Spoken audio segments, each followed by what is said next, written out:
नमस्कार। बीबीएस नेपालले उत्पादन गरेको पडकास्ट श्रृङ्खला बर्न टक नेपालमा यहाँलाई हार्दिक स्वागत छ। म गीताजी मौर्य। यो पडकास्ट श्रृङ्खलामा हामी आगोले पोलिएका तथा एसिड आक्रमणमा परेका तथा अन्य विभिन्न रसायनको आक्रमणमा परेर प्रभावित भएका प्रभावितको हामी कथा भन्ने गर्छौँ। साथै हामी यसमा चाहिँ शारीरिक उपचार, मानसिक उपचार सँगसँगै जलनसँग सम्बन्धित रहेका विभिन्न क्षेत्रहरूमा छलफल गर्ने गर्छौँ। यो चाहिँ जलनसँग सम्बन्धित फरक फरक विषयमा छलफल गर्ने एउटा साझा चौतारी हो। आज हामी नेपालमा जलन सम्बन्धी कानुन कस्तो छ, के ग्यापहरू छन् कानुनमा र नयाँ कानुन अब कस्तो बन्नुपर्छ भन्ने विषयमा चाहिँ छलफल गर्दैछौँ। छलफलका लागि आजको हाम्रो अङ्कमा हुनुहुन्छ अधिवक्ता शशि बस्नेत। उहाँ विगत झन्डै 1.5 दशकदेखि कानुनी क्षेत्रमा सक्रिय हुनुहुन्छ र विगत 1 दशकदेखि चाहिँ उहाँ प्रत्यक्ष र अप्रत्यक्ष रूपमा चाहिँ जलनसँग सम्बन्धित विषयहरूमा चाहिँ काम गर्दै आइराख्नु भएको छ। उहाँलाई स्वागत गरौँ। नमस्ते म्याम। नमस्ते। स्वागत छ यो श्रृङ्खलामा यहाँलाई। हजुर, धन्यवाद। यहाँ आफै चाहिँ यो जलनसँग सम्बन्धित विषयमा चाहिँ कसरी कनेक्ट हुनुभयो भन्नेबाटै हामी सुरु गरौँ। सर्वप्रथम त बीबीएस नेपाललाई धन्यवाद, किन भन्दाखेरि जलनको विषयमा विशेष गरी कसैले पनि नभनेका कथाहरूको विषयलाई उठाउने कोसिस गर्नको रूपमा चाहिँ यो कार्यक्रम सुरु भएको छ होइन। त्यसमा पनि न्यायको कुरा, उपचारको कुरा र पुनर्स्थापनाका कुराहरूलाई चाहिँ हामीले ल्याएर जनचेतना जुन जगाउने उद्देश्य राखेको छ। यस्तो खालको कार्यक्रम नेपालको कन्टेक्स्टमा पहिलोचोटि भएको कारणले पनि धेरै खुसी लाग्यो। त्यसमा पनि मलाई नै पहिलोचोटि चाहिँ बोलाउनु भएको कारणले गर्दा पनि धेरै धेरै धन्यवाद भन्दै मेरो सुरुवातको कुरा गर्दाखेरि मैले चाहिँ कानुन व्यवसाय गर्न थालेको 15 वर्ष भयो होइन। त्यो 15 वर्षमा चाहिँ विशेष गरी मेरो चाहिँ आफ्नो रिसर्चको एरिया अथवा काम गर्ने एरिया भनेको चाहिँ मानवाधिकार र लैङ्गिक न्यायको क्षेत्रमा अध्ययन पनि त्यसैमा भयो, मास्टर पनि त्यसैमा भयो र मेरो इन्ट्रेस्ट पनि त्यसैमा भएर मैले त्यसैमा काम गर्न थालेँ सुरुको वर्षहरूमा। त्यही क्रममा चाहिँ लगभग मैले प्र्याक्टिस गर्न थालेको 5 वर्ष जतिको इर्दगिर्दमा चाहिँ केही घटनाहरू यस्तो भयो। त्यो घटनाहरूको कुरा गर्दाखेरि चाहिँ विशेष गरी यो एसिडको बर्न भाइलेन्सको विषयमा चाहिँ कानुनको ग्यापहरूको विषयमा मैले काम गर्ने बेलामा त्यो चर्चाहरू सुनेँ होइन। अनि त्यसपछि के रहेछ त यो विषय भनेर रिसर्च गर्न थालिसकेपछि चाहिँ के भेटेँ भन्दाखेरि यो जुन चाहिँ यो विभिन्न घटनाहरूमा चाहिँ एसिडको भिक्टिमहरू जो हुनुभएको छ उहाँहरूलाई चाहिँ कानुन नभएको कारणले गर्दाखेरि चाहिँ कतिपय अवस्थामा उहाँहरूको मुद्दाहरू नै अरू कुनै लहरूबाट चलाएको, अथवा भनौँ न हाम्रो कानुनमा के हुन्छ भन्दाखेरि जुन कानुन छ त्यो कानुनले चाहिँ कुनै विषयहरू सम्बोधन हुन सकेन भनेदेखि चाहिँ अरू कुनै कानुनले सम्बोधन गरेर मुद्दा चल्यो भने चल्यो, चलेन भनेदेखि चाहिँ त्यस्तो अवस्थामा अपराधै परिभाषा नभएपछि सजाय गर्ने दायरा पनि नहुने भएको कारणले अपराधीले उन्मुक्ति पाउन सक्ने अवस्थाहरू चाहिँ केही वर्षसम्म अगाडिको कानुनहरूमा त्यस्तो अवस्थाहरू थियो। अनि त्यो भइसकेपछि चाहिँ इन्डियाको बाहिरको कन्टेक्स्टमा पनि रिसर्च गर्ने कामहरू चाहिँ गर्दाखेरि के फेला पारे भन्दाखेरि एसिड रेगुलेसन नभएको कारणले गर्दाखेरि चाहिँ एसिडको चाहिँ भाइलेन्स चाहिँ बढेको भन्ने कुरा चाहिँ इन्डियामा पनि त्यस लहरूको लागि चाहिँ एडभोकेसी भएको र त्यहाँको कानुनहरू पनि परिवर्तन भएको, त्यहाँको सुप्रिम कोर्टले एकदम राम्रो भूमिकाहरू खेलेको भन्ने कुरा रिसर्चमा देखेँ र मैले पनि आफूले रिसर्च गर्दा नेपालको लमा केही कुराहरू ग्याप भएको देखेँ होइन। जस्तो उदाहरणको लागि कस्तो ग्याप रहेछ त्यतिखेर भन्दाखेरि चाहिँ पहिला सुरुमा त हाम्रो लले चाहिँ जलनको परिभाषा नगरे पनि जलन भएको अवस्थामा चाहिँ यो कानुनले समेट्ने व्यवस्था चाहिँ रहेछ। जलन भनेको अरू जस्तो आगोले जलाएको होइन, चपाईहरू जलाएको विषय होस् अथवा मान्छेलाई जलाएको विषयहरूमा चाहिँ कर्तव्य ज्यानमा मुद्दा चल्ने अथवा आगो लगाइदिएकोमा आगोले लगाइदिएको विषयमा छुट्टै कानुन अनुसार चल्ने भयो। त्यो चाहिँ 1910 को मुलुकी ऐनदेखि नै त्यस्तो व्यवस्थाहरू रहेछ। अनि तर त्यो यो एसिडसँग सम्बन्धित विशेष गरी त्यसमा चाहिँ छुट्टै कानुनहरू नभएको रहेछ। हुन चाहिँ 1910 को मुलुकी ऐन आइसकेपछि पनि राणा कालमा पनि एसिड चाहिँ अलिकति वैज्ञानिक पदार्थहरूको युज भएकोले त्यसले हुने अपराध हो नि त। अनि त्यतिखेर पनि नभएको चाहिँ होइन रहेछ। त्यतिखेर राणाकै वीर शमशेर वीर हस्पिटलको जुन चाहिँ निर्माण भयो त्यो नै किन भन्दाखेरि त्यतिखेरको राजाको श्रीमतीलाई चाहिँ एसिड आक्रमण भएको कारणले गर्दा उपचार गर्नको लागि चाहिँ त्यो हस्पिटलको निर्माण भएको भन्ने कुरा चाहिँ इतिहासले देखिन्छ। तर त्यतिखेरसम्म चाहिँ कानुनमा चाहिँ त्यो बेलामा पनि 1910 कोले पनि गरेन, पछि आएको मुलुकी ऐनले पनि त्यो व्यवस्था चाहिँ गरेको रहेन रहेछ। तर डाम्ने पोल्ने लगायतको विषयहरूमा एसिडले भयो चोट भयो भने थोरै सजाय कुटपिट महल अन्तर्गत चाहिँ त्यो व्यक्तिवादी फौजदारी मुद्दा भयो र अदालतमा फिराद लिएर जानुपर्ने भन्ने हुन्छ। फिराद भनेको चाहिँ फेरि जो मान्छे आफू पीडित भयो उसले आफूले न्याय खोज्न अदालत जानुपर्ने होइन।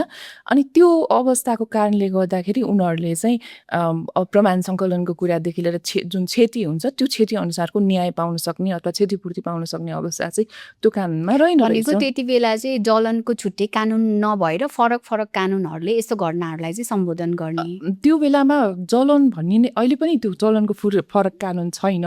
तर कस्तो भयो भने त आगोले जलाएको विषयलाई चाहिँ मान्छे मर्यो भने मरेको अन्तर्गत चल्ने भयो, अथवा एसिडले हानेर मर्यो भने पनि मरेको अन्तर्गत भनेको मान्छे मार्यो भनेर चल्ने भयो।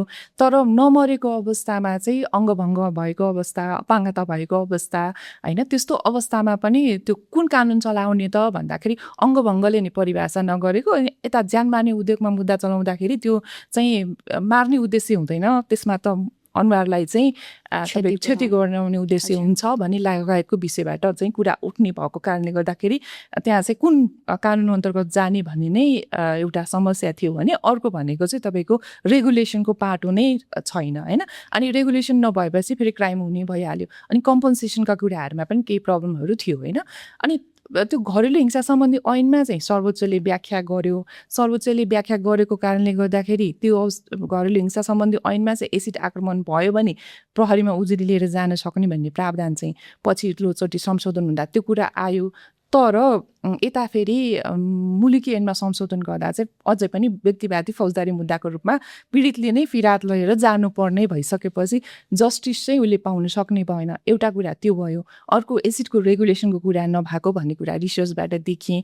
अनि अर्को भनेको चाहिँ कम्पन्सेसनको जुन हद छ नि, कति दिने त कम्पन्सेसन भन्दाखेरि त्यो प्रतिवादीलाई जुन जरिवानाको एउटा हद तोकिदिएको छ त्यो हदको आधारमा दिनुपर्ने भन्ने कुरा भइसकेपछि यसको त कति लामो उपचार पद्धति छ। एउटा तरिकाबाट मात्रै उपचार भएर हुँदैन। अब विदेशै लानुपर्ने अवस्था हुन्छ भने आज गरेको उपचारले मात्रै पनि नहुने, वर्षौँ लाग्ने, 10 वर्ष 20 वर्षसम्म उपचार हुने गर्नुपर्ने। अनि केही गरी त्यो प्रतिवादी चाहिँ आर्थिक रूपमा चाहिँ विपन्न छ, जसले अपराध गर्यो ऊ विपन्न छ भने त फेरि पीडितले न्याय पाउन सक्ने अवस्था पनि नभइसकेपछि चाहिँ यो सबै कुरालाई समेटेर होलिस्टिक अप्रोचबाट चाहिँ ल ल्याउनु पर्छ भन्ने मलाई लागिसकेपछि एउटा सार्वजनिक सरोकारको विषयमा चाहिँ मैले मुद्दा हालेँ होइन। त्यो मुद्दा हालिसकेपछि 72 सालमा 72 सालमा मुद्दा हालेँ, 74मा फैसला भयो। त्यसपछि 79 सालमा चाहिँ ऐनहरू सर्वोच्चले जुन परमादेश जारी गरेको थियो त्यही परमादेशलाई टेकेर चाहिँ ऐनहरू सम्बोधन भएर आए होइन। अब त्यो 72 सालदेखि चाहिँ म निरन्तर रूपमा त्यहाँ त्यसरी त्यो भएपछि म त्यहाँ चाहिँ संलग्न भएँ भने बर्नको इस्युमा पहिलो स्टेप चाहिँ एसिडबाट सुरु भयो। जब त्यो एसिडको भयो त्यसपछि चाहिँ अब हाम्रो ल चेन्ज हुने कुराहरू पनि आइसकेपछि प्लस त्यो अरू थप रिसर्चहरू गर्दै जाँदाखेरि बर्नको चाहिँ सबै इस्युहरू चाहिँ हाम्रो लले चाहिँ समेटेको रहेन रहेछ भन्ने कुरा रिसर्चले पनि थाहा भयो होइन। अनि यो कन्टेक्स्टलाई यो विषयलाई चाहिँ फरक तरिकाबाट हेर्नुपर्ने रहेछ। यो बर्न भनेको सबै एसिड भाइलेन्स सबै बर्न होइन, तर बर्नको एउटा टाइप चाहिँ एसिड हो भन्ने कुराको जानकारी चाहिँ जब मैले चाहिँ रिसर्च गर्न थालेँ त्यसपछि थाहा भयो। त्यही क्रममा चाहिँ बिबिएससँग पनि मैले चाहिँ आबद्ध भएर काम गर्ने मौका पनि पाएँ। र अहिलेको कन्टेक्स्टमा हेर्दाखेरि चाहिँ म बिबिएस नेपालमा चाहिँ यो पोलिसी एडभोकेसी कन्सल्ट्यान्टको रूपमा पनि काम गरिरहेको छु। र विगत मैले 10 वर्षदेखि चाहिँ पोलिसी एडभोकेसी अब कस्तो खालको तरिकाबाट चाहिँ बर्नको इस्यु सम्बोधन भयो, कानुनमा कसरी आउनुपर्छ र कसरी त्यो कानुनले चाहिँ पीडितको संरक्षण गर्छ, न्यायको हकलाई चाहिँ सुनिश्चित गर्छ भन्ने कुरालाई चाहिँ निरन्तर कानुन संशोधनको लागि चाहिँ एडभोकेसी गरिरहेको छु र त्यसमा चाहिँ निरन्तर काम गरिरहेको छु। हजुर, अब यसमा चाहिँ जस्तो अब जलनको धेरै खालको इस्युहरूको कुरा गर्नुभयो यहाँले, धेरै प्रकारहरूको पनि होइन। जस्तो अब हाम्रो कानुनले चाहिँ अहिलेको अवस्थामा चाहिँ त्यो जलनको विषयलाई चाहिँ कसरी परिभाषित गर्छ? अब यसमा चाहिँ विभिन्न कारणले हुने अरू जलनहरू पनि भयो, अब एसिड आक्रमणको कुराहरू भयो, अन्य विभिन्न रासायनिक पदार्थहरूबाट हुने आक्रमणहरूको कुरा वा दुर्घटनाको कुराहरू पनि छ होइन।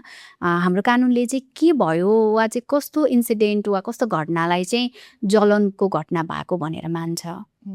मैले अघि पनि भने नि हाम्रो लले स्पष्ट रूपमा जलनको परिभाषा गरेको छैन। र हाम्रो अहिलेको सबभन्दा ठुलो लडाइँ भनेकै के हो भन्दाखेरि सबै प्रकारको जलनलाई परिभाषा गरेर एउटै किसिमबाट त्यो उपचार पद्धति पनि एउटै भएको भएर त्यो कानुनले त्यसलाई पनि सम्बोधन गरोस्।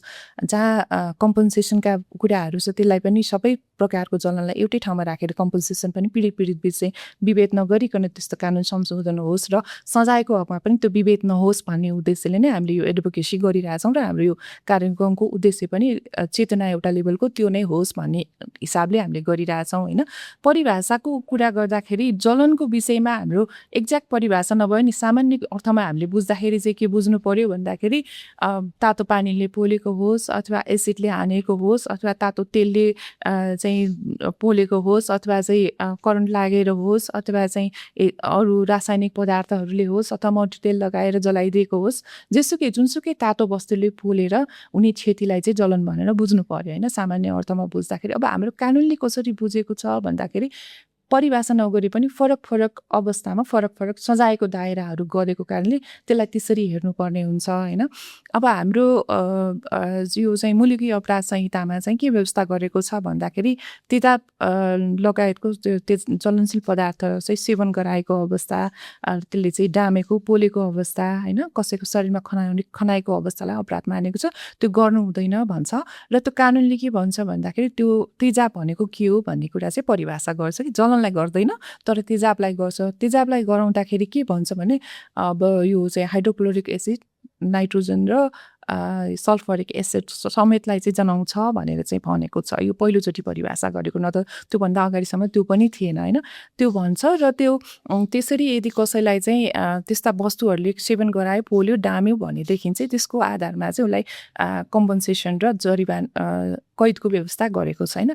यता अर्को आएर चाहिँ अब भनौँ न आगोले जलाइदिएको अवस्थाहरू भयो भनेदेखि चाहिँ के हुन्छ त भन्ने कुरामा भन्दाखेरि आगोले जलाएको कुरालाई स्पष्ट रूपमा अहिलेको कानुनले गरेन। पहिला त बरु कम्तीमा पोल्यो डाम्यो भन्ने पुरानो मुलुक ऐनमा त्यो थियो, तर अब एसिडको धेरै एडभोकेसी भयो होइन। एसिडमा चाहिँ अब नयाँ तरिकाबाट अपराध भएको भएर एडभोकेसी ल कोर्टले पनि व्याख्या गर्यो, ल बनाऊ भन्यो, तर विगतमा भएको जुन ललाई छ नि त्यसलाई पनि एनालाइसिस गरेर जानुपर्ने ठाउँमा त्यहाँ त्यो चुकेको पार्टले गर्दाखेरि डाडु तताएर डाम्यो पोल्यो भनेदेखि अरू त्यस्तै तातो वस्तुले पोलिदियो डाम्दियो भने के गर्ने त भन्ने कुरामा चाहिँ त्यहाँ स्पष्ट अहिले त्यो कानुनमा ग्याप देखिन्छ होइन। तर अब मट्टितेल खनाएर जलाइदियो भने मान्छे बित्नु भएन भनेदेखि त्यस्तो अवस्थामा चाहिँ जानमार्ने उद्योगमा मुद्दा चल्न सक्ने भयो होइन।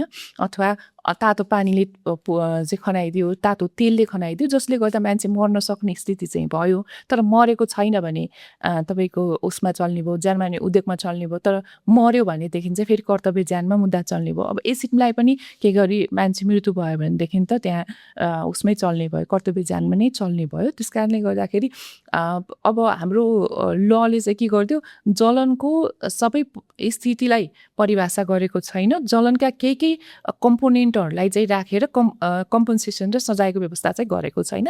एउटा त तातो वस्तुले पोलेर मरेको आगो लगाइदिएका विषयहरू भयो, अर्को एसिडको कुरा भयो भने एसिड बाहेकका अरू वस्तुहरू पनि हुन्छ नि, रासायनिक पदार्थहरू अरू कुनै केमिकलहरू छ भने त्यसले पनि अनुहारमा गरेको अवस्थामा एउटा सजाय, शरीरमा भएको अवस्थामा चाहिँ अर्को सजाय गरेर चाहिँ फरक फरक अवस्थालाई फरक फरक तरिकाबाट चाहिँ सम्बोधन गरेको छ। हजुर हजुर। अब एकजना कानुन व्यवसायीको हिसाबले हेर्दाखेरि चाहिँ प्रभावितहरूसँग काम गरिरहँदा अहिलेको कानुन चाहिँ कतिको पर्याप्त छ? यो अहिले जुन यहाँले भन्नुभयो, हुन त अब स्पेसिफिक एकदमै एक्ज्याक्टली यसैलाई परिभाषित गर्ने गरी त अझै पनि कानुन छैन भन्नुभएको छ होइन। अब अहिलेको कानुनले चाहिँ प्रभावितहरूलाई चाहिँ न्यायको लागि कतिको सपोर्ट गरिरहेछ? हजुर। अब हामीले हाम्रो जसरी मुभमेन्टहरू चल्यो, जसरी कानुनहरू निर्माण हुँदै आयो नि, त्यो हेर्दाखेरि चाहिँ एसिडको हकमा चाहिँ एकदमै राम्रोसँग कानुन बनेको छ भन्नु पर्यो होइन। अब कार्यान्वयन कसरी भइरहेछ, के भएको छ भने त्यो आफ्नो पाटो होला, भिक्टिमले कोर्टमा जाँदाखेरि कसरी त्यो जस्टिसलाई उसले अनुभूति गर्न पाइरहेको छ, त्यहाँको प्रक्रिया कस्तो छ भन्ने कुरा एउटा पाटो होला। तर कानुनमा लेखेका अक्षरलाई हेर्ने हो भनेदेखि चाहिँ एकदमै एसिडको विषयमा चाहिँ एकदमै कडा कानुन छ। किन भन्दाखेरि तपाईँको कसैले एसिड खनायो भनेदेखि कसैको चाहिँ तपाईँको शरीरका दुईवटा अङ्गहरू जुन छ नि, आँखा अनि स्तन अथवा यौनाङ्गहरू, यस्ता महत्त्वपूर्ण अङ्गहरूमा त्यस्तो अवस्था त्यस्तो छ भनेदेखि त्यस्तोलाई ड्यामेज गरेको छ भने 20 वर्ष कैद क्या, सम्म पनि होइन, जबकि हाम्रो आजीवन कारावास भनेको 25 वर्ष छ। यदि कोही मान्छेलाई मार्यो, अब रेप गरेर मार्यो भने चाहिँ बाँचुन्जेल भनेर भनेको छ, त्यो त अब नमरुन्जेलसम्म सजायको दायराभित्र भयो। नत्र भने जन्म कैद भनौँ, त्यो चाहिँ 25 वर्ष छ भनेपछि यहाँ 20 वर्ष चाहिँ कैद भनेको त मान्छेको जीवनमा 20 वर्ष कैद भनेको नटचुक होइन। 20 वर्षको कैद छ भने 10 लाख रुपियाँ यो क्षतिपूर्ति जरिवाना भनेको छ, त्यो क्षतिपूर्ति पीडितले नै पाउने हो होइन। 10 लाख रुपियाँसम्म चाहिँ क्षतिसम्म पनि होइन, 10 लाखै क्षतिपूर्ति पुर्याउने भन्ने व्यवस्था छ होइन। त्यसै गरेर त्यो शरीरको 2टा अङ्गमध्ये एउटा भयो भने 15 देखि 20 वर्ष भनेको छ। तर त्यो के भयो भन्दाखेरि कुन वस्तुले त्यो पीडितको शरीरमा कसरी क्षति गरेको छ त्यसका आधारमा चाहिँ सजाय र कम्पन्सेसनको व्यवस्था भयो होइन। हुनुपर्ने चाहिँ के थियो भन्दाखेरि उसलाई लागेको क्षति को आधारमा चाहिँ त्यो उसलाई क्षतिपूर्ति र सजायको दायराभित्र आउनुपर्ने थियो। जस्तो म्याम मैले बिचमै हालेर हो कि जस्तो एसिडले गरेको आक्रमण चाहिँ धेरै क्षति हुने वा चाहिँ अरू जलन चाहिँ कम क्षति हुने त्यस्तो हो र वा होइन, त्यस्तो भएन। अब तपाईँले भने जस्तो एसिड पनि एकदमै गाह्रो चिज हो होइन। अब त्यो जलिसकेपछि त्यसले चाहिँ पुरै शरीरै पगाल्ने, हड्डीसम्म पनि भित्र मान्छे मर्नै सक्ने स्थिति पनि बनाउँछ होइन। त्यो जलनको कुरा गर्दाखेरि विभिन्न रिसर्चहरूले अझ तपाईँले पछि डक्टरहरू पनि लिएर आएर गर्नुहुन्छ, उहाँहरूले पनि भन्नुहोला उपचार पद्धति एउटै हुँदो रहेछ होइन, त्यसले गर्ने क्षति पनि एउटै हुँदो रहेछ। जसरी एसिडले तपाईँको जलाउँछ त्यसै गरेर कसैले मट्टीतेल हालेर जिउँदो मान्छेलाई सलाई कोरेर लगाइदिँदा मान्छे एउटा दन्तनी जुन चाहिँ बल्छ नि मान्छे, त्यो बल्दाखेरि पीडा एउटै हुन्छ, त्यो जलन एउटै हुन्छ होइन। त्यसलाई चाहिँ तत्काल त्यसको निवारण गर्नलाई पानी खनाउनु पर्ने भन्ने कुराहरू छ, पद्धति पनि एउटै हो। तर के भयो भन्दा संसारभरि पनि यसरी यो जलनको कुरामा रिसर्च पनि गरिएन, त्यसलाई हेरिएन के होलिस्टिक एप्रोचबाट हेरिएन। र हाम्रो कन्टेक्स्टमा चाहिँ किन त्यसरी लमा डिफ्रेन्स भएर आयो भन्दाखेरि नयाँ विषय भयो, नयाँ विषयमा एडभोकेसी धेरै भयो।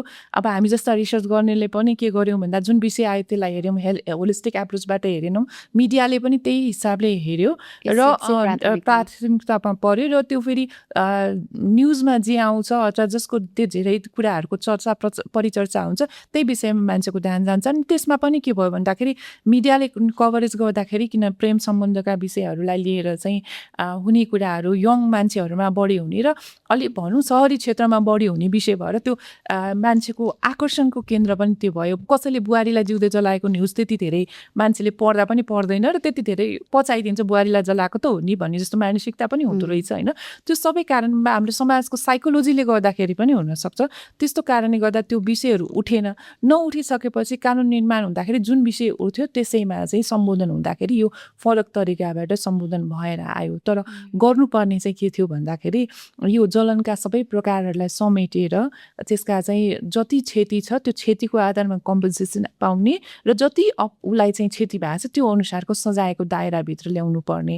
तर अब यहाँ कस्तो भइदियो भन्दा एसिडको हकमा चाहिँ एउटा भयो होइन, आगोले जलाएको ठाउँमा अब टेकेको छैन, यता उसमा जानुपर्ने जानमाने उद्योगतिर जानु पर्यो। जबकि 1 लाख रुपियाँ क्षतिपूर्ति छ त्यहाँ चाहिँ होइन, 10 वर्षसम्म कैद भनेको छ, त्यो भनेको 1 वर्ष पनि हुनसक्ने भयो, 1 दिन पनि भने तजबिजको कुरा भयो। यता 20 वर्ष भनेको सेम लेभलको चाहिँ त्यहाँ लस भएको हुनसक्छ अनि अर्को फेरि कस्तो हाँसउठ्दो कुरा के भयो भन्दाखेरि एसिड बाहेकको चिजले गराउँदाखेरि फेरि के गरिदियो भन्दा अनुहारमा छ भने एउटा, जिउमा छ भने एउटा, 5 वर्षदेखि 8 वर्ष भनिदियो कि भनेको कहाँ 20 वर्ष छ। अब आँखै गएको छ 2टा अरू वस्तुले भनेदेखि चाहिँ के गरिदियो भन्दाखेरि कम सजाय 5 देखि 8 वर्ष भन्दाखेरि एसिडले जलाए पनि अर्को वस्तुले जलाए पनि आँखा दृष्टिविहीन हुनेहरूको लागि त त्यो त ठुलो लस हो नि त, पीडा हो नि त। भनेपछि त्यो कुन वस्तुले जलायो भन्ने कुराले जस्टिस निर्धारण हुँदैन। हालाकि उसलाई के खालको क्षति भयो त्यसको आधारमा चाहिँ उसलाई कम्पन्सेसन र त्यो हुनुपर्छ भन्ने हो। अब 10 लाख रुपियाँ क्षतिपूर्ति पनि इनफ छैन के हुन चाहिँ। अब हाम्रो फेरि कस्तो दुःख साथ भन्नुपर्छ भन्दाखेरि हामीले बुझेको जस्टिसै कस्तो भयो भन्दाखेरि एक्युजलाई सजाय गर्यो भनेदेखि पीडितले जस्टिस पाउँछ भन्ने हिसाबले चाहिँ हाम्रो लबी त्यसरी हुन्छ होइन।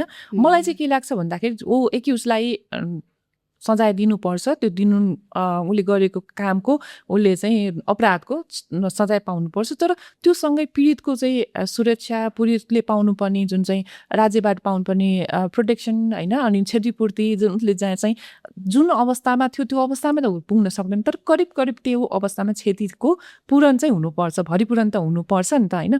अब 10 लाख रुपियाँले त्यो उपचारै सम्भवै छैन क्या कतिपय अवस्थामा। भनेको न्यायाधीशले त्यो जजमेन्ट गर्दाखेरि त्यो उनी गर्न सक्दैन, क्याल्कुलेटै गर्न जोड्न सक्दैन। खोज्दै थिएँ। जस्तो अब कोही मान्छे प्रभावित भयो होइन एसिड वा अन्य जुनसुकै खालको जलनबाट भएर पनि, तर अब त्यो घटना भइसकेपछि उसको लाइफमा त मतलब उपचार पनि धेरै लामो समय हुने भयो, त्यस पछाडि उसको पुनर्स्थापनाको कुरा भयो। अब यो अहिले चाहिँ कस्तो छ भनेको पीडकलाई सजाय हुने भयो।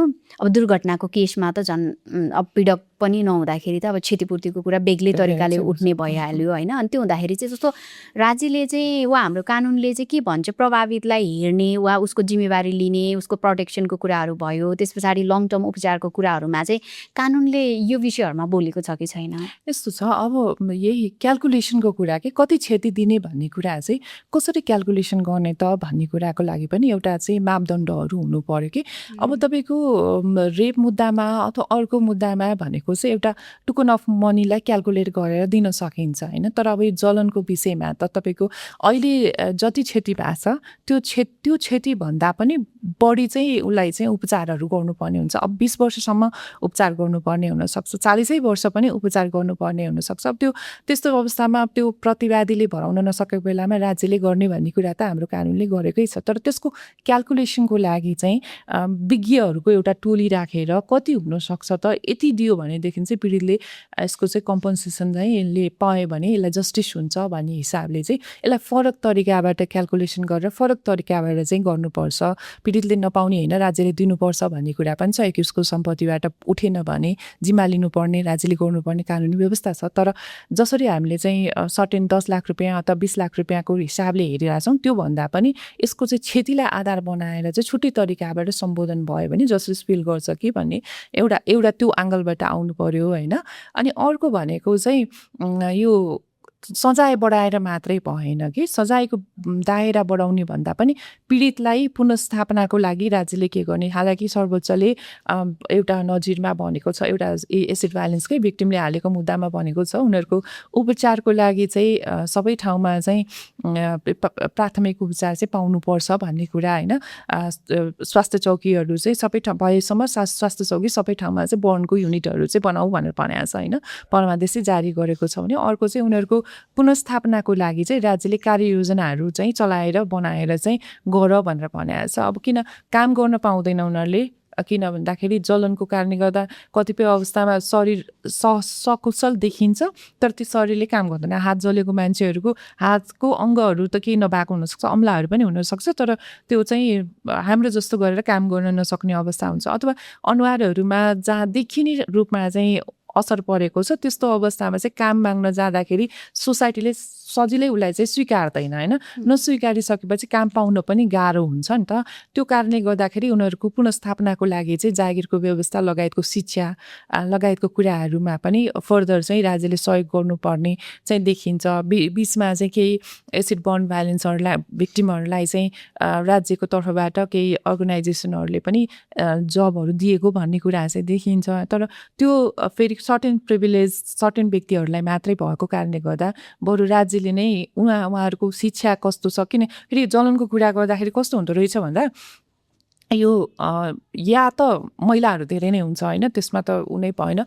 मैले एउटा रिसर्च गर्दाखेरि देखेको कस्तो भन्दा या त बच्चाहरू त्यसमा भिक्टिमसँगै आमासँगै हुने या चाहिँ उहाँहरू प्रत्यक्षदर्शी हुँदो रहेछ कि आमामाथि हुँदाखेरि चाहिँ त्यो बच्चाहरूको त्यो उनीहरूलाई पनि त्यो चाहिँ हिंसाको त्यो प्रभाव चाहिँ उनीहरूलाई डाइरेक्टली इन्डाइरेक्टली परेको कारणले गर्दाखेरि यहाँ त पीडितको मात्रै होइन, पीडितसँग सम्बन्धित संरक्षणमा रहेको बच्चाहरूको भविष्य पनि चाहिँ को कुरा भयो नि त, उनीहरूको मानसिक स्वास्थ्यको कुरा पनि भयो, प्लस उनीहरूको डेभलपमेन्टको कुराहरू पनि जोडिएको कारणले गर्दाखेरि उनीहरूको पनि सुरक्षा अनि त्यसपछि आएर शिक्षा दीक्षा र सोसाइटीमा पुनर्स्थापनाको कुराहरूमा चाहिँ राज्यले चाहिँ फरक तरिकाबाट चाहिँ सम्बोधन गर्न चाहिँ आवश्यक देखिन्छ। उपचारको विषयमा पनि फरक तरिकाबाट सम्बोधन गर्नुपर्ने चाहिँ त्यो एक्सिडेन्ट होस् अथवा चाहिँ यो चाहिँ हिंसामा परेको होस्, त्यसलाई चाहिँ फरक तरिकाबाट चाहिँ हेर्नुपर्ने र त्यो विषयलाई समेट्ने गरेर छुट्टै कानुनहरू निर्माण गर्नुपर्ने जस्तो चाहिँ देखिन्छ। हजुर, अब कानुन निर्माणको सन्दर्भलाई नै निरन्तरता दिँदै म चाहिँ अब अलिकति अहिले हाम्रो नयाँ संसद आएको छ, नयाँ सरकार पनि बनेको छ। अघिल्लो 79मा चाहिँ सदन जुन 79मा निर्वाचन भएर नयाँ प्रतिनिधि सभा आउँदाखेरि चाहिँ त्यहाँ एउटा गैर सरकारी विधेयकको रूपमा चाहिँ जलन सम्बन्धी एउटा विधेयक आएको थियो। संसदमा आयो तर सदनमा पुगेन, त्यो सचिवालयमा मात्रै दर्ता भयो। त्यो विधेयक यहाँले हेर्नु पनि भएको थियो होला, जस्तो कति कुराहरू त्यहाँ समेट्न खोजेको थियो। अब चाहिँ राष्ट्रिय स्वतन्त्र पार्टी जुन दलले चाहिँ हाम्रो माननीय बिन्दवासिनी कंसाकार हुनुहुन्थ्यो, उहाँ आफै पनि जलन प्रभावित हुनुहुन्छ। उहाँकै इनिसिएसनमा जुन विधेयक आएको थियो, अहिले त अब उहाँहरूको दल चाहिँ झन्डै 2/3 नजिकको एउटा मत लिएर आएको छ र नयाँ संसदले कानुन बनाउने क्रममा चाहिँ अब जस्तो जलनको विषयहरूलाई त यहाँले योभन्दा अगाडि पनि व्याख्या गरिसक्नु भयो कि घटना पछिसम्मको पिरियडलाई हेर्दा त त्यहाँ धेरैवटा स्टेपहरू पार गर्नुपर्ने हुन्छ। फर्स्ट अफ अल अब फिजिकल उपचारको कुराहरू भयो, त्यसपछि मानसिक स्वास्थ्यको कुरा भयो, फिजियोथेरापीको कुरा भयो, काउन्सिलिङको पार्ट भयो होइन, अनि त्यस पछाडि पुनर्स्थापना, अरू धेरै पार्टहरू बिस्तारै हुन्छ। यो थुप्रै विषयहरू चाहिँ कानुनले सम्बोधन गर्नुपर्ने छ। त्यो विधेयकमा कति कुराहरू समेटिएको थियो। अब नयाँ संसदले कानुन बनाउँदाखेरि चाहिँ कसरी जानुपर्छ? हजुर, अघि तपाईँले भन्नुभयो नि यो परिभाषादेखि लिएर होलिस्टिक एप्रोचबाट चाहिँ बनाउँदा उहाँहरूलाई अहिले लगभग बहुमतै छ र उहाँहरू आफैले ओन गरेको विषय पनि हो होइन। त्यो कारणले गर्दाखेरि पहिला त अब अहिले चाहिँ एउटा सुझाव चाहिँ के दिन चाहन्छु भन्दा कानुन बनाउनु पर्ने छ, अलरेडी ड्राफ्ट भएको छ, त्यसमा केही कुराहरू सुधार गर्नुपर्ने होला, तर हतार गरेर त्यसलाई नै बनाउनु भन्दा अलिकति जो सरकार निकायहरू छ जसले चाहिँ जलनमा काम गरिराख्नु भएको छ र जलन प्रभावितहरूसँग बसेर चाहिँ एउटा राम्रोसँग छलफल गरेर अब घरिघरि कानुन बनाउने कुरा पनि आउँदैन र बनाइसकेपछि संशोधन गरिराख्नलाई त्यति राम्रो पनि हुँदैन। सकेसम्म कम्तीमा 5-7 वर्ष चाहिँ त्यो कानुनले चाहिँ स्थिरता पाओस् भन्ने हिसाबले सबै समेट्दा सबभन्दा बेस्ट हुन्छ। हतार गर्नुभन्दा उहाँहरू 5 वर्ष हुनुभयो भएर त्यो हतार नगरिकन एकचोटि चाहिँ राम्रोसँग छलफल रिसर्च गरेर हामीले गरेका रिसर्चहरूलाई पनि चाहिन्छ भने बरु हामी प्रोभाइड गर्न सक्छौँ। त्यो सबै कुराहरूलाई हेरेर बनाउँदा राम्रो हुन्छ होला।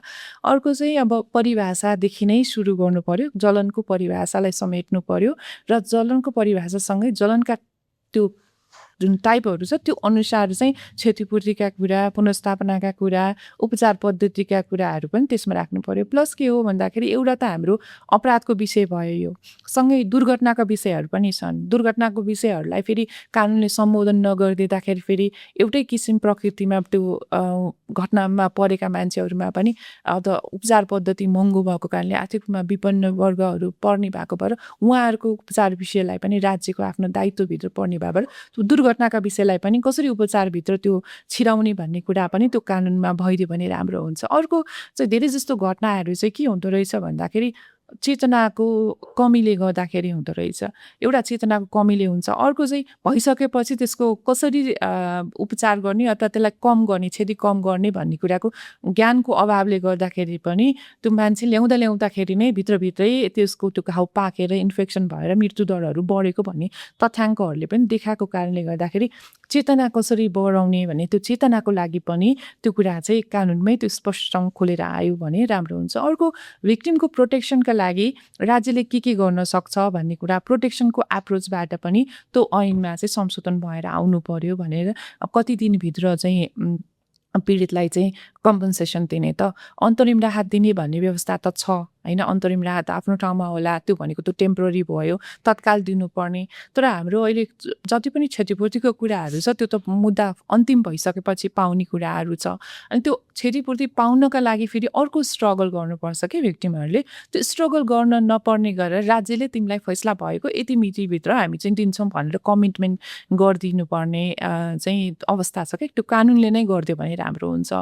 अर्को अब उनीहरूको सुरक्षाको कुराहरू, प्रोटेक्सनका कुराहरूमा के गर्न सकिन्छ भन्ने कुरा, गोपनीयता कुराहरू हुन्छ होइन। अब अहिले यस्तो भएको छ हाम्रो सोसल मिडिया, तपाईँको जुन कुरा अपराधलाई चाहिँ ल्याउनु हुँदैन भनेको छ, पीडितलाई गोप्य राख्नुपर्छ भनेको छ, त्यस्तो कुरा पनि सार्वजनिक गरिरहेछ भने अब चन्दा माग्दिने फेरि इन्डिभिजुअल चन्दा माग्दिने हरकतहरू हुन्छ होइन। फेरि मान्छेको संस्थाहरूले त्यो आफ्नो ठाउँमा छ गर्ने, तर इन्डिभिजुअल रूपमा भिक्टिमलाई देखाइदिएर उसलाई उपचार गर्नको लागि भनेर त्यो एकद्वार प्रणालीबाट हुनुपर्छ नि। जसलाई मन लाग्छ त्यसलाई त्यसरी चाहिँ चन्दाहरू वसुल गर्ने, त्यो एउटा फेरि अर्को ठगी खाने बानो चाहिँ बन्छ होइन। त्यो कुराहरूलाई पनि कसरी कन्ट्रोल गर्ने भन्ने कुराहरूलाई पनि सम्बोधन गर्न जरुरी छ। अर्को चाहिँ छिटो छरितो न्याय कसरी दिने भन्ने कुरा चाहिँ मेन चाहिँ यो लैङ्गिक न्यायसँग सम्बन्धित विषयमा सबै मुद्दामा छ, तर यसमा अझ धेरै चाहिँ संवेदनशील छ। किन भन्दा बच्चाको कुरा पनि जोड्यो, आमाको कुरा जोड्यो त्यहाँ, अनि तत्काल उपचारको कुराहरू जोड्यो, र त्यो सेन्सिटिभिटी एकदमै छ क्या, त्यो अरू जस्तो नभएको कारणले गर्दा अब हस्पिटलमा मान्छे चाहिँ लडिरहेको अवस्थामा उसको बयानहरू चाहिँ लिनुपर्ने अवस्थाहरू छ, अथवा कहिलेकाहीँ त मान्छेको बयान पनि नलिकनै मान्छेको मृत्यु हुन सक्ने अवस्थाहरू छ होइन। त्यसलाई त्यो प्रमाणमा कसरी सङ्कलन गर्ने भन्ने कुरा को त्यो अथेन्टिसिटी कसरी बनाउने भन्ने कुरा ल अथवा प्रक्रियाले तोक्दिन भनेदेखि के हुन्छ भन्दाखेरि भोलि म नै जज हो भने पनि मैले हेर्दाखेरि त्यो प्रपर इन्भेस्टिगेसन भएको छैन, त्यो कागजातले सपोर्ट गरेको छैन भने मैले न्याय दिन सक्दिनँ के। त्यो गर्ने भनेको त फेरि प्रहरीले गर्नु पर्यो, त्यहाँ हस्पिटलमा लगाएको छ भने हस्पिटलको कर्मचारीहरूको रेस्पोन्सिबिलिटीभित्रको कुरा भएर त्यो संवेदनशीलतालाई कसरी चाहिँ त्यो लले सम्बोधन गर्ने, त्यसले त्योसँग बनेका नियावलीहरूले कसरी सम्बोधन गर्ने भन्ने कुरालाई पनि त्यहाँ गहिरो तरिकाबाट चाहिँ हेरिनुपर्छ। अनि त्यसपछि मात्रै अनि उनीहरूले न्याय पाउने र न्यायको साँच्चीकै अनुभूति गर्ने अवस्थाहरू सिर्जना हुने भएर यी सबै लगायतका थुप्रै कुराहरू छ। त्योसँगै अब अरू थुप्रै लहरू संशोधन गर्नुपर्छ। फेरि एउटा होलिस्टिक अप्रोचबाट त्यो ल ल्याउँदाखेरि त्यसलाई फेरि यो चाहिँ प्रमाण ऐनका कुराहरूमा संशोधन गर्नु पर्ला, न्याय प्रशासनका ऐनलाई पनि संशोधन गर्नुपर्ने कुरा हुन्छ भने त्यो जस्टिस छिटो गर्नलाई के गर्ने त भनेर त्यो फेरि कति दिनभित्र जस्टिस दिने भन्ने कुरा पनि एकदमै महत्त्वपूर्ण छ। भनेको तपाईँको आज आऊ फेरि पेसी हुने कुर्ने अनि भोलि आऊ गरेर जुन अरू जसरी अरू जुन मुद्दामा हुन्छ त्यस्तो खालको गरियो भने फेरि तारन्तार होस्टाइल भएर कतिजनालाई अब पुरानो ऐनको अवस्थामा हुँदाखेरि 1 लाख रुपियाँ क्षतिपूर्ति दिएको छ जलनकै केसमा होइन। अब त्यो 1 लाख रुपियाँ लिनको लागि अहिलेसम्म पाउनु भएको छ नि, त्यो लिनको लागि मान्छे आउन सक्ने कति धाउने भनेर छोडिदिएको छ क्या। भनेको राज्यले बोलाएर दिनुपर्ने हुन्छ नि त, अब मुद्दा कतिखेर के हुन्छ थाहा हुँदैन। अनि त्यो कारणले गर्दाखेरि उसले त्यो जुन चाहिँ कानुनी सहायता पाउने कुराहरूलाई पनि त्यो ऐनले स्पष्ट पारिदिनु पर्यो। अनि त्यसपछि त्यो छिट्टो छरितो न्याय पाउने त्यो इन्स्योर गरिदिने वातावरण पनि ऐनले गरिदिनु पर्यो। र अब फास्ट ट्र्याक कोर्टको जुन कुरा चाहिँ हाम्रो सर्वोच्च अदालतले 2064 सालमै चाहिँ भनिसकेको छ, यस्तो खालको मुद्दामा विशेष गरी महिला बालबालिका पीडित भएको मुद्दामा चाहिँ फास्ट ट्र्याक कोर्ट स्थापना गर्नुपर्ने भनेर भनेको छ। त्यो गर्नको लागि अब खास बजेटको कारणले गर्दाखेरि त्यो सम्भव भएन कि। बजेटको कारणले नभएपछि अब त्यसलाई चाहिँ निरन्तर सुनवाई अथवा चाहिँ केही भनेर लगातार सुनवाई भनेर केही मुद्दाहरूमा महिला पीडित भएको मुद्दाहरूमा चाहिँ लगातार सुनवाईमा राखेर पनि त्यो गर्ने भनेर न्याय प्रशासन ऐन लगायतका कुराहरूमा सम्बोधन गरेर केही प्रक्रियाहरू गर्यो। अहिले कहिले फ्यामिली कोर्ट भनेर पनि गरिरहेको छ। तर त्यो गर्दाखेरि एउटा समस्या चाहिँ के हुँदो रहेछ भन्दा एक त प्रक्रियाको कुरा त्यसले पनि त्यो ठ्याक्कै समाउने भएन, कति कुराहरूले त ढिला नै हुने पनि। अर्को चाहिँ एउटा मुद्दा हेरिरहेको मान्छे भनौँ न, एउटा चाहिँ अहिले अंश मुद्दा हेरिरहेछ अथवा चाहिँ अर्को कुनै चाहिँ जग्गाको मुद्दा हेरिरहेछ अनि तुरुन्तै फेरि यता चाहिँ महिला बालबालिकासँग सम्बन्धित विषय अथवा महिला मात्रै पनि नभनौँ, कतिपय अवस्थामा त पुरुषहरू पनि भिक्टिम हुनुभएको छ यस्तो जलनको विषयमा चाहिँ हेर्न खोज्दाखेरि त्यो जुन चाहिँ प्रभावित हुनुहुन्छ पीडित हुनुहुन्छ उहाँहरूको त्यो सेन्सिटिभ अवस्थालाई बुझेर त्यो टुक्क मान्छेको त्यो माइन्ड सेट चाहिँ चेन्ज हुँदैन नि त। आज एउटा अहिले एकछिनमा एउटा छ अर्को हुँदैन, त्यो वातावरणले पनि फरक पर्छ नि त, न्याय दिने वातावरणले पनि फरक पर्ने भएको कारणले गर्दा राज्यले साँच्चीकै पीडितलाई चाहिँ न्याय दिन चाहन्छ भने र न्यायको लोकतन्त्रमा फेरि न्याय रह्यो, न्यायको दिन सक्ने वातावरण भयो र न्यायको साँच्चीकै अनुभव नागरिकले गर्यो भने मात्रै त्यो लोकतन्त्र साँच्चीकै व्यवहारिक रूपमा कार्यान्वयन हुन्छ। अहिलेको सरकारसँग त्यो बहुमत छ होइन, त्यो जनादेश अहिलेको सरकारले पाएको कारणले गर्दा न्यायालयलाई कसरी स्ट्रङ बनाउने भन्ने कुरा पनि सोच्नु पर्यो। त्यो स्ट्रङ चाहिँ नियुक्तिको कुरामा मात्रै गरेर भएन कि इन्फ्रास्ट्रक्चर पनि र उसलाई दिने बजेट होइन, अनि न्यायाधीशहरूलाई चाहिँ जस्तो फ्रेन्डली इन्भाइरोमेन्टमा राख्नुपर्छ। त्यो भनेको न्यायाधीशलाई राख्ने ठाउँ भनेको फेरि कता न कता सर्भाइभर गएर बस्ने ठाउँ पनि हो। त्यो राम्रो भयो बनाइदियो भने, पीडित मैत्री बनाइदियो, छिटो छिटो न्याय पाउने अवस्था बनाइदियो भनेदेखि त्यसले चाहिँ अल्टिमेटली फेरि पीडितले न्याय पाउने अथवा चाहिँ जसलाई आरोप लागेको छ उसले पनि न्याय पाउने, दुई पछि हुन्छ नि त न्याय। त्यो वातावरण बन्ने भएको कारणले गर्दाखेरि पनि अब चाहिँ कोर्टमा पनि बजेटिङको पार्टहरूलाई चाहिँ अलिक सिरियसली हेरिदिनु पर्यो, जसले गर्दाखेरि उनीहरूले निःशुल्क कानुनी सहायता पाउने कुरा पनि पाउन सकुन्, सर्भिस पनि टाइममा पाउन्, कर्मचारीलाई दिने तलबहरूको कुरामा पनि राम्रोसँग त्यो स्थिति भइदियो भनेदेखि सर्भिस दिनलाई पनि त कर्मचारीले फ्रेन्डली भएर गर्छ नि। प्राइभेट कम्पनीहरूमा जसरी चाहिँ फ्रेन्डली इन्भाइरोमेन्टमा पाइरहेछ त्यो कुरा चाहिँ फेरि सरकारी कार्यालयमा त्यो पाउन सकिरहेको छैन। कहीँ न कहीँ त फेरि बजेटिङको पार्टले त्यहाँ भएको कारणले त्यो कुरालाई पनि सम्बोधन गरिदिनुपर्छ होला।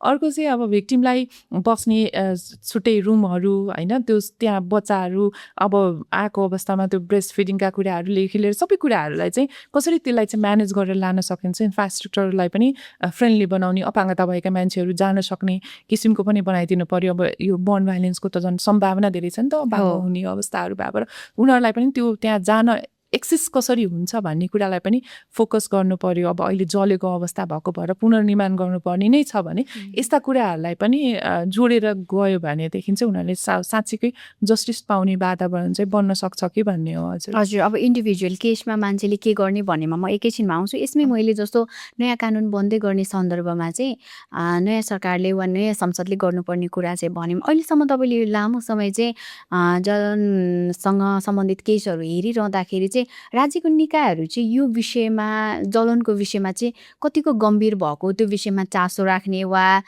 संवेदनशील भएर यो इस्युहरूलाई लिने कतिको पाउनुहुन्छ? चाहे त्यो कर्मचारीहरू होस्, चाहे चाहिँ अब पोलिसी लेभलमा बसेर काम गर्ने मान्छेहरू, यो विषयको गम्भीरतालाई चाहिँ कतिको बुझेको पाउनुहुन्छ?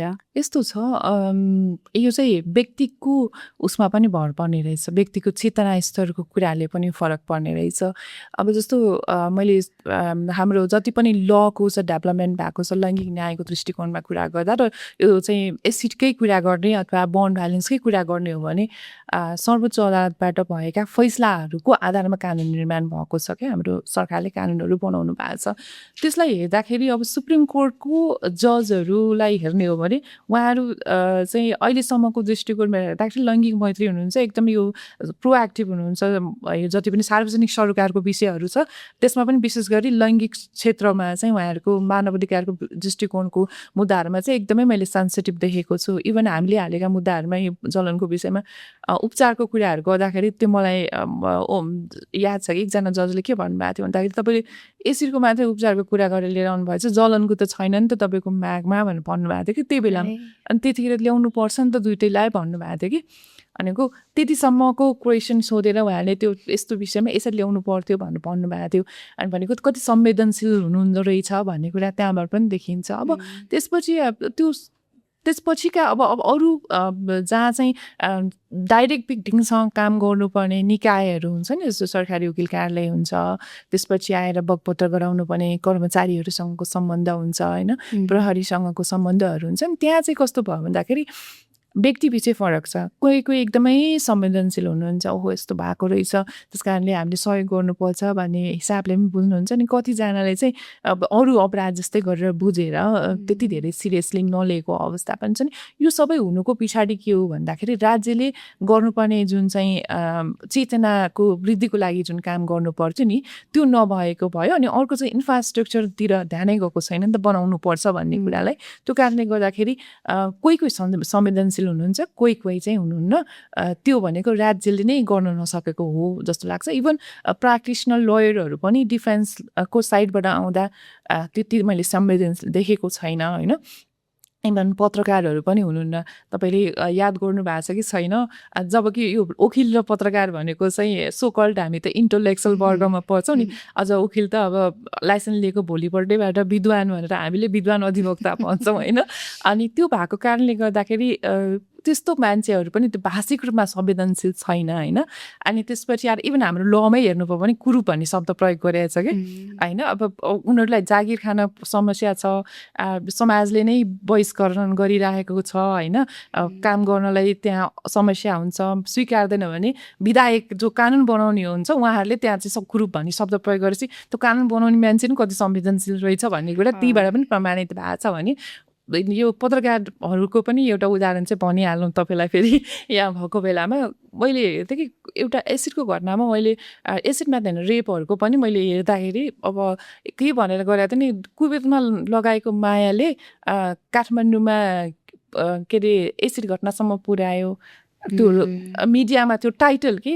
अनि त्यसपछि यो एउटा उसमा कलेजमा जाने बच्चालाई, स्कुल जाँदाखेरिको बच्चालाई एसिड हानेको विषयमा त्यो भिक्टिमलाई चाहिँ न्यायको लागि बोल्नुपर्ने ठाउँमा त्यो जातीय विभेद गरेको कारणले गर्दा रिभेन्ज लिनको लागि पहिला धोका दिएकी कारणले गर्दाखेरि उसलाई चाहिँ एसिड हानियो भन्ने हिसाबले त्यो पुरुष जसले अपराध गर्नुभएको छ, पुरुष भन्दा पनि अपराध गर्ने व्यक्ति हुनुहुन्छ, उहाँलाई चाहिँ स्टारडम हिरोको रूपमा चाहिँ प्रेजेन्ट गरेको न्युजहरू आउँछ क्या। अब अहिले पनि त्यस्तै किसिमको माहौलहरू छ भनेपछि त्यो लैङ्गिक संवेदनशीलता चाहिँ सबै ठाउँमा चाहिँ कमजोर छ क्या, सबै वर्गमा सबै ठाउँमा छ। त्यो हुनुको कारण भनेको चाहिँ फेरि राज्य चुक्या हो क्या। राज्यले त्यो समानताको विषय चाहिँ संविधानमा लेखेपछि हुन्छ भनेर बुझ्या छ, त्यो होइन। त्यसलाई व्यावहारिक कार्यान्वयन गर्नलाई चाहिँ चेतना स्तर वृद्धि गर्नुपर्छ भन्ने कुरा चाहिँ राज्य सिरियस नभएको कारणले चलनको विषयहरूलाई चाहिँ बाहिर ल्याउँदाखेरि चाहिँ सञ्चार क्षेत्रले पनि अब कसरी राख्ने होइन। अब अहिले चाहिँ फेरि कस्तो भयो भने अलिकति इन्टरनेटको प्रयोगले गर्दा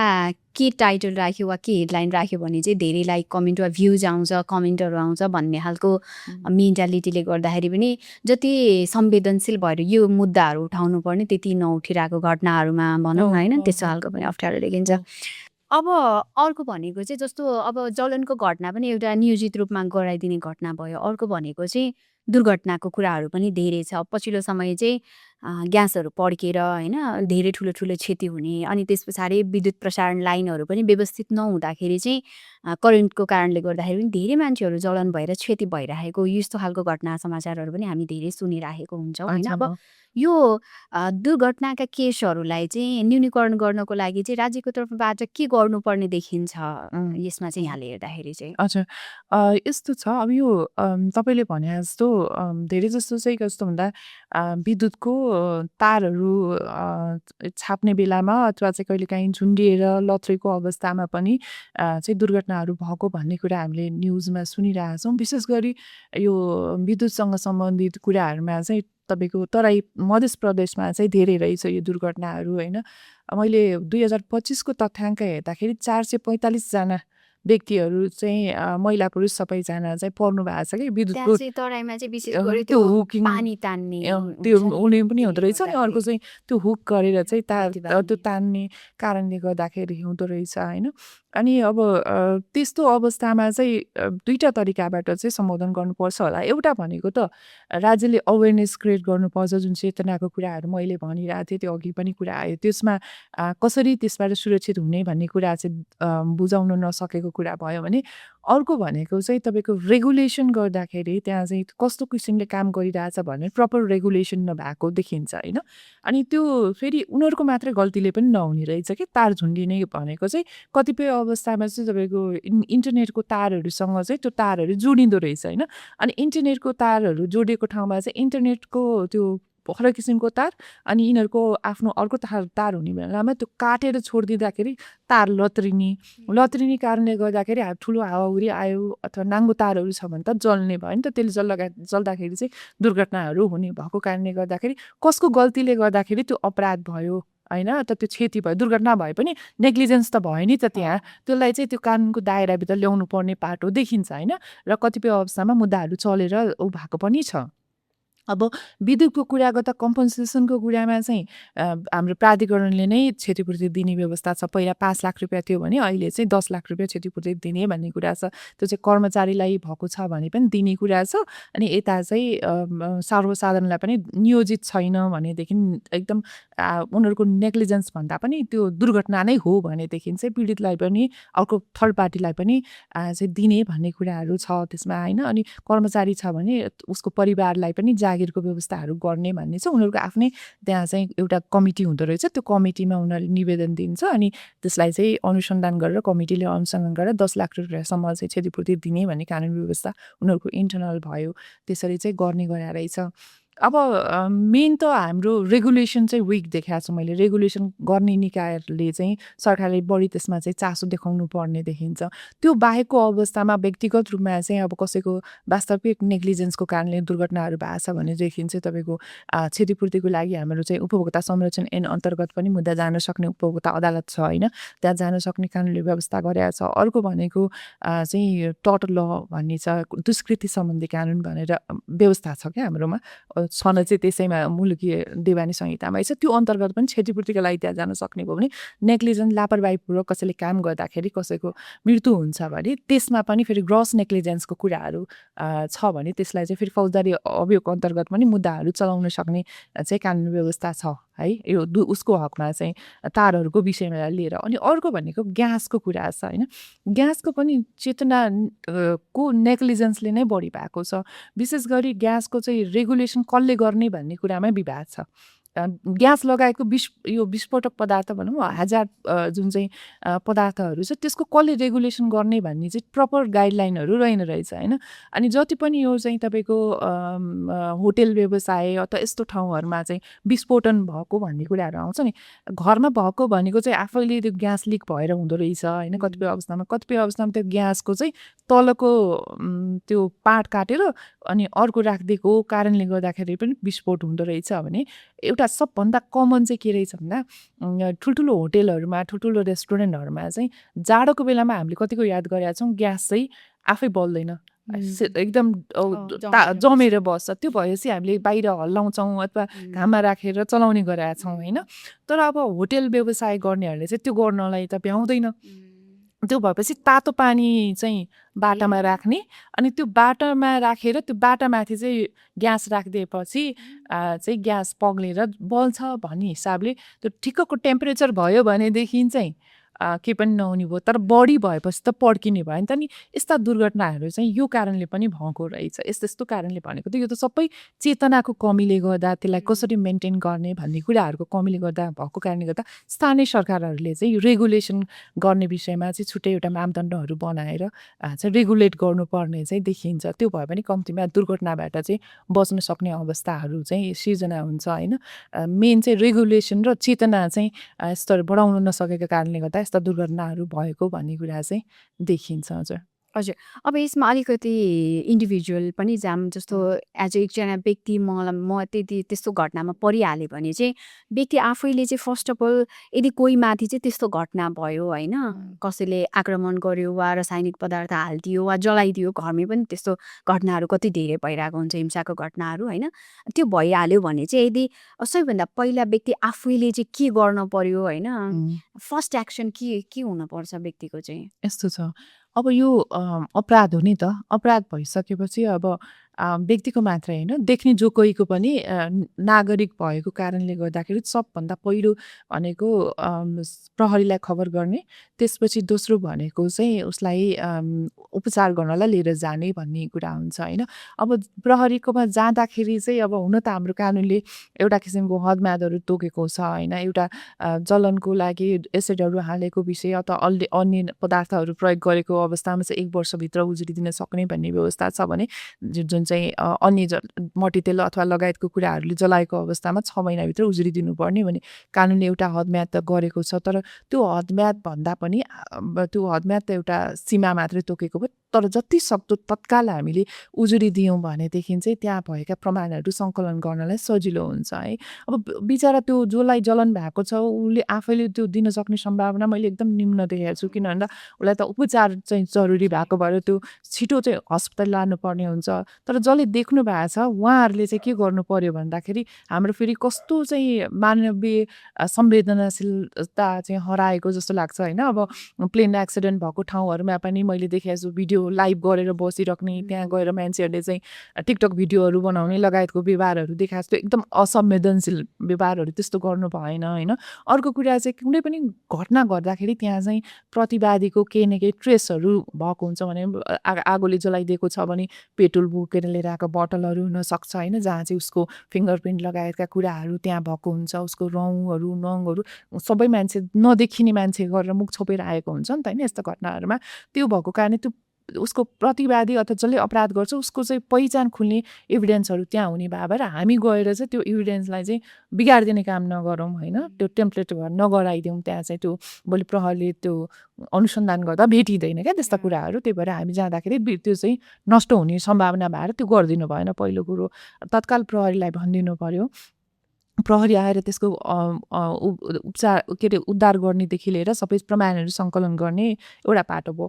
त्यसपछि अब जब हस्पिटलमा पुग्छ, हस्पिटलमा पुगिसकेपछि उसलाई चाहिँ पहिला त तपाईँको काउन्सिलिङको आवश्यक छ कि। अब हामीले जलनको अपराधको कुरा गर्दाखेरि चाहिँ के कुरा बिर्सिनु भएन भन्दा म्याक्सिमम् घटनाहरू चाहिँ फेरि परिवारभित्रको व्यक्तिहरूबाट हुने रहेछ। अनि त्यो परिवारभित्रको व्यक्तिबाट हुँदाखेरि अघि मैले भने बच्चा पनि जोडिएको कारणले गर्दाखेरि जसले अपराध गरिरहेको छ उनीहरूसँग बच्चाको संरक्षण बच्चा कोसँग हुन्छ भन्दाखेरि जसले चाहिँ अपराध गरेको छ त्यो मान्छेहरूसँग हुन्छ भने चाहेर पनि आमाले चाहिँ त्यो बच्चाको कारणले पनि बोल्न नसक्ने अवस्थाहरू हुँदो रहेछ। कतिपय केसहरू त्यस्तो भएर प्रहरीमा उजुरी परेको छैन क्या। हामीलाई थाहा छ सबैलाई, विवेश नेपाललाई पनि थाहा छ, जो त्यो मुद्दामा सामेल भएछौँ हामी सबैलाई थाहा छ कि परिवारको मान्छेले त्यो घटना घटाएको छ। तर घटाए पनि पीडितले नबोल्दिसम्म त्यहाँ चाहिँ न्याय पाउन सक्ने उपचार खोज्ने कुरो भएन। अनि त्यो हुँदाखेरि चाहिँ उसलाई त्यो सत्य कुरा ल्याउनसम्मको अवस्थामा पुर्याउनको लागि काउन्सिलिङहरू चाहिँदो रहेछ। त्यो काउन्सिलिङको लागि सङ्घ संस्थाहरूले गर्छ, त्यो आफ्नो ठाउँमा छ, तर राज्य पुग्नु पर्यो। अनि त्यतिखेर उसलाई कतिपय अवस्थामा मान्छेको मृत्यु हुन सक्ने अवस्थाहरू पनि हुन्छ। त्यतिखेर उसको बयानहरूलाई कसरी चाहिँ संरक्षित गर्ने भन्ने कुरामा पनि सचेत हुनु पर्यो। त्यो हस्पिटलमा काम गर्ने व्यक्तिहरू भिडियो रेकर्डहरू गरिदिएको अवस्थामा कतिपय अवस्थामा हाम्रो अहिले कानुनले मानेको छ भिडियो रेकर्डिङहरूलाई पनि प्रमाणको रूपमा। त्यही भएर सही तरिकाबाट बोल्न नसक्ने भए पनि इसारामा व्यक्त गरेका कुराहरूलाई पनि मृत्यु भयो भने त फेरि उसँगै क्राइमहरू चाहिँ सकिएर जाने हुने भयो नि त, अपराधीले उन्मुक्ति पाउने भयो। उसको त्यो रेकर्डिङहरू गरिदिनु पर्यो। कतिपय अवस्थामा हातहरू यो अम्लाहरू नै नहुने हुन्छ है, खुट्टाहरू नै नहुने हुन्छ। अनि उनीहरूको त्यो बयानलाई कसरी रेकर्ड गर्ने भन्ने पनि च्यालेन्जिङ छ। त्यो कुरा फेरि लले सम्बोधन गर्नुपर्ने विषयहरू छ होइन। त्यस्ता कुराहरूमा चाहिँ सचेत हुनु पर्यो। अनि अर्को चाहिँ अब लयरहरूको एक्सेस पनि हुँदैन क्या। अब काउन्सिलिङको बाटो त भयो, तर उसले त मानसिक रूपमा ऊ प्रिपेयर भयो भने पनि अब निःशुल्क कानुनी सहायता कहाँ पाउँछ भन्ने कुराको जानकारी पनि दिनु पर्यो। र उहाँहरूले के थाहा पाउनु पर्यो भने विभिन्न सङ्घ संस्थाहरू हुन्छ, त्यो सङ्घ संस्थाले पनि लिगल एड दिने संस्था हुन्छन्, तिनीहरू दिन्छन् होइन। विशेष गरी महिला प्रभावित भएको मुद्दाहरूमा जस्तोसुकै मुद्दामा पनि पाउनु छ भने विवेश जस्तो संस्थाले चाहिँ जलनकै लागि पनि लिगल एड दिइरहेको हुन्छ, त्यस्तो संस्थामा आउनु पर्यो। महिला आयोगहरूमा पनि त्यो चाहिँ काउन्सिलिङका कुराहरू चाहिँ यो लिगल काउन्सिलिङको कुराहरूलाई चाहिँ उहाँहरूले पनि प्रोभाइड गरिराख्नु भएको छ, त्यहाँबाट पाउनुहुन्छ। अर्को कोर्टले पनि दिइरहेको हुन्छ कि त्यहाँ वैतनिक वकिल भन्ने व्यवस्था छ होइन। त्यही भएर त्यहाँ चाहिँ प्रत्येक जिल्ला अदालतमा एकजना हुन्छ नै, त्यो भएको कारणले त्यो कोर्टबाट पनि पाउन सक्ने हुन्छ। इभन कतिजना लयरहरू हुनुहुन्छ जसले प्रो बोनो गर्नुहुन्छ भनेको समाजलाई चाहिँ के हामीले चाहिँ समाजप्रति उत्तरदायी हुनुपर्छ भनेर आफूलाई चाहिँ आफ्नो वर्षमा यतिवटा मुद्दा चाहिँ म निःशुल्क हेर्छु भनेर डिक्लेयर गर्नु भएको हुन्छ। उहाँहरूको नाम बार काउन्सिलमा बार एसोसिएसनहरूले चाहिँ आफ्नो डेटाहरूमा त्यहाँ उल्लेख गरेको हुन्छ। उहाँहरूबाट पनि निःशुल्क कानुनी सहायताहरू पाउने भएर अब वकिलको सम्पर्कमा पनि आउनु पर्यो, कसरी जाने के गर्ने भन्ने कुरा हो। किन सबै ठाउँमा चाहिँ संस्थाले पुगेको पनि हुँदैन नि त, कारणले अनि कुन रिमेडी खोज्ने भन्ने कुरा फेरि कहिले जाने अनि कसरी जाने कति दिनभित्र जाने भन्ने कुराहरू त फेरि लिगल काउन्सिलिङको पाटो भएको भएर सकेसम्म चाहिँ त्यसपछि लयरहरूको कन्ट्याक्टमा चाहिँ आउनुपर्छ। यसमा मैले जस्तो अब कोही व्यक्तिमाथि घटना भएको छ भने त ऊ त आफै सबै कुरा गर्न नसक्ने पनि हुनसक्छ। एउटा भौतिक रूपमा पनि क्षति भएको हुन्छ, मेन्टली पनि डिस्टर्ब हुने कुरा भइहाल्यो होइन। अरू धेरै कुरा हुँदाखेरि चाहिँ जस्तो यसमा मैले एउटा कुरा जोड्न खोजेको चाहिँ फ्यामिली मेम्बर हुन्छ नि, कोही माथि दुर्घटना भइहाल्यो वा कसैले घटना गराइदियो भने उसको फ्यामिली मेम्बर दिदीबहिनी हुनसक्ला वा दाजुभाइ हुनसक्ला वा एकदम नजिकको साथीहरू हुनसक्ला होइन। उनीहरूले चाहिँ घटना हुने बित्तिकैदेखि न्याय पाउने बेलासम्म चाहिँ त्यो प्रभावितलाई कसरी सपोर्ट गर्न सक्छ? त्यही त अब सबभन्दा समस्या अहिले हामीले देखेको पनि के छ भन्दाखेरि कतिपय अवस्थामा त त्यो पीडितहरूलाई उपचार गर्ने बेलामा कुरा नि बस्ने मान्छे समेत पनि हुँदैन के त्यो हुनुको पछाडि भने एउटा तपाईँले भने जस्तो परिवारको मान्छेको इन्भल्भमेन्ट हुन्छ नि अर्को चाहिँ आर्थिक विपन्नताको कारणले गर्दा पनि त्यस्तो सिचुएसनहरू आएको हुन्छ हालाकि अब केही अदालतमा आउनको लागि केही सेन्सिटिभ ऊ चाहिँ केही रुपियाँ अदालतले पनि सरकारले पनि प्रोभाइड गरेको छ भिक्टिमलाई र त्यो सरकारी गवाहलाई चाहिँ ट्रान्सपोर्टेसन खर्च भनेर दिएको छ एक त त्यो कुरा जानकारी छैन मान्छे थाहा छैन त्यो त फेरि उता के अरे उसमा मात्रै भयो कोर्टमा चाहिँ बगपत्र गर्न आउँदाखेरिको कुरा भयो तर यता हस्पिटलमा आउँदाखेरि आर्थिक अभावको कारणले पनि त्यो कुराहरू चाहेर पनि सहयोग गर्न सकिरहेको छैन होइन त्यस्तो छ भने राज्यले हेर्नु पर्यो त्यो कुराहरूलाई लमा पनि कसरी एड्रेस गर्ने पोलिसीमा कसरी एड्रेस गर्ने भन्ने कुरा लको पाटो भयो राज्यले हेर्ने पाटो भयो भने इन्डिभिजुअल रूपमा चाहिँ जो मान्छे हुनुहुन्छ आफन्तहरू उहाँहरूले चाहिँ अघि मैले भने जस्तै गरेर यो अपराध जो कोहीसँग पनि हुनसक्छ अपराध भइसकेपछि चुप्लाएर बस्नु मौन बस्नु भनेको चाहिँ त्योभन्दा ठुलो अपराध हो अपराधलाई सहनु हुँदैन भन्ने कुरा पनि हामीले जान्नु पर्यो बुझ्नु पर्यो अपराधको विरुद्धमा आवाज उठाउनु पर्छ भनेर उहाँहरूलाई सपोर्ट गर्नु पर्यो उहाँको बच्चाहरू छ भने सम्बन्धित सङ्घ संस्थाहरूलाई चाहिँ ऊ गरेर सम्पर्क गरेर कहाँ राख्न सकिन्छ सेफ हाउसहरू पनि छ होइन त्यहाँ राख्ने कुराहरूमा पनि उहाँहरूले चाहिँ प्रोसेस गर्न सक्नुहुन्छ भने मैले भने कानुनी सल्लाहको लागि विभिन्न सङ्घ संस्थाहरू चाहिँ त्यहाँ जान सक्नुहुन्छ र आर्थिक सहयोगको लागि पनि सम्बन्धित सङ्घ संस्थाहरूमा जानुभयो र भन्नुभयो भने उपचारका लागि कुनै संस्थाले सहयोग गर्न सक्छ लिगल एडको लागि कुनै संस्थाले गर्न सक्छ महिला आयोग छ महिला आयोगमा गएर भन्दाखेरि पनि कहाँ जाने र कसरी सहयोग माग्ने भन्ने कुराहरू चाहिँ उहाँहरूले पाउन सक्ने भएर चुप्लाएर बस्नु भएन मौन भएर चाहिँ बस्नु भएन उपचार खोज्नुभयो भनेदेखि चाहिँ जताततै केही न केही बाटो चाहिँ पक्कै पनि भेट्नुहुन्छ उहाँहरूले हजुर अब अन्तिममा चाहिँ जस्तो एज ए ह्युमन बिङ चाहिँ हामीबाट के मिस्टेकहरू भइरह हुन्छ र यो घटनाहरू वृद्धि हुन मद्दत पुगिरहेछ चाहे दुर्घटना होस् चाहे नियोजित रूपमा हुने घटनाहरू होस् होइन हजुरले हेर्दाखेरि चाहिँ जस्तो यस्तो मिस्टेकहरू वा यस्तो हेलचेक्राइहरू पनि हामीले गरेनौँ भने चाहिँ यस्तो हिंसा वा यस्तो दुर्घटनाहरू चाहिँ कम हुन्छ भनेर भन्न मिल्ने कुरा चाहिँ के छ यस्तो छ अब अपराधको विषयमा त यो तथ्याङ्कहरूले नै देखाएको कारणले महिला र बालबालिका बढी चाहिँ भिक्टिम भएको देखिया भएर फेरि यसमा पुरुष नहुने भन्न खोजे होइन तर कहीँ न कहीँ यो माइन्डसेटको कारणले गर्दाखेरि अरू लैङ्गिक हिंसा जस्तै गरेर यो जलनको विषय पनि त्यहाँसँग जोडिएको विषय छ होइन त्यस कारणले यो हामीले चाहिँ लैङ्गिक संवेदनशील नहुँदाखेरि यस्ता घटना घट्ने भएर त्यो त्यसको चेतना यस्तो वृद्धि गर्नु पर्यो र आफूले पनि त्यो विषयमा चाहिँ सचेत हुनु पर्यो अपराध गर्नु हुँदैन अथवा समानताको प्रिन्सिपलहरूलाई बुझ्न आवश्यक छ सबै मान्छे बराबर हुनु हामीले अपराध गर्नु हुँदैन भन्ने कुरा त एउटा चेतना आफूले बुझ्ने आफ्नो ठाउँमा छ भने अर्को चाहिँ यो दुर्घटनाको विषयमा चाहिँ विशेष गरेर हामीले अब ग्यास लिक भएको अवस्थामा चाहिँ यो बत्ती बाल्ने जस्ता कुराहरूमा तपाईँ गनाइरहेको छ भने पहिला झ्यालढुकाहरू खोलेर यस्तो गरेर पछि मात्रै बत्तीहरू स्विच अनहरू गर्नुपर्छ भन्ने कुरा सामान्य जानकारीको कुरा पनि त्यसमा नेग्लिजेन्स गरेको देखिन्छ ज्वलनशील पदार्थहरू विशेष गरेर भनौँ न मट्टितेलहरू पेट्रोलहरू डिजेलहरू चाहिँ जताततै राखिदिने मान्छेले कस्तो सोचिरहेछ भन्दाखेरि खानेकुरा जस्तो गरेर स्टोर गरिदिन्छौँ कि ग्यास नपाउने भयो अब हामीलाई चाहिँ ग्यास चाहियो होइन अहिले अब सर्टेज भइरहेछ अनि त्यसपछि पेट्रोल पनि उसमा पाइँदैन लिनलाई जर्किनमा पाइँदैन तर अब हामीलाई सोच लगाइ जर्किनमा चाहिँ पेट्रोल लानुपर्छ होइन अन्त लगेर राख्नु ठिक छ तपाईँले जोगाएर राख्नुभयो भने त केही भएन तर त्यसको ह्यान्डलिङ सही तरिकाले गर्न सक्नु भएन भने त दुर्घटना हुने भयो नि त त्यही भएर कहाँ लगेर राखिराख्नु भएको छ बच्चा बामी सर्ने बच्चा हुन सक्छन् के हुन कति अवस्थामा बच्चाले मट्टितेल आफैलाई खनाएका कुराहरू पनि छन् होइन सलाई उसको हातमा परेर चाहिँ आगो लागेका छन्